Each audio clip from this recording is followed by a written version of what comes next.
The Chinese regime has openly backed the WHO against Taiwan, a region that China considers its own territory. In the latest episode, China is accusing Taiwan of quote-unquote venomous attacks against its aid/abettor, the World Health Organization. This may just be the biggest attestation of the WHO-China nexus.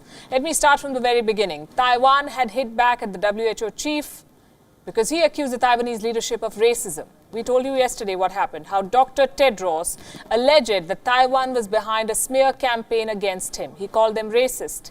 Now China has joined in. It says that Taiwan is indeed conspiring with internet users to spread racist comments. Why? Because according to Beijing, this is Taiwan's bid to seek independence by manipulating a crisis. I certainly will not agree with their accusation. We hope the Taiwan government will not politicize the pandemic or engage in political manipulation. Well,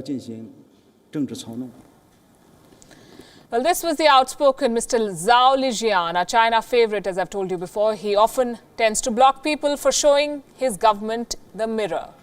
Here's something else he says will always be blocked: Taiwan's participation in WHO activities. The WHO is a specialized agency of the United Nations. It is composed of sovereign countries. Taiwan's participation in WHO activities must be based on the One China principle. It must be arranged through cross-strait negotiations. He talks about the One China principle, a principle that seems to apply even to Chinese propaganda. I'm not saying this Taiwan's Ministry of Justice is. The Investigation Bureau of this ministry has unearthed an online campaign to apologize to the WHO Director General. It says thousands of Chinese internet users are posing online as Taiwanese and rendering heartfelt apologies on behalf of Taiwan's government.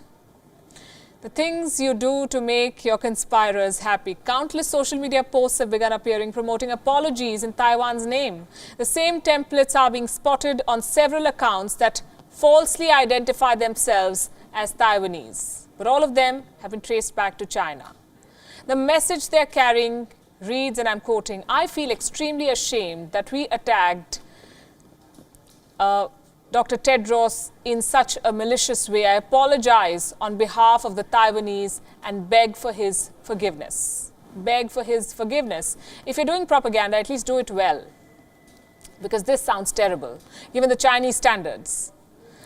Back to the issue, Taiwan is not taking any of this lightly. It says that these actions constitute a grave threat to Taiwan's international reputation. It does, after all. The small island state is managing the pandemic better than China, without any help from international organizations. Taiwan has only recorded 382 cases and 6 deaths. Not only has it managed to contain the Wuhan virus, it is helping the world fight this pandemic.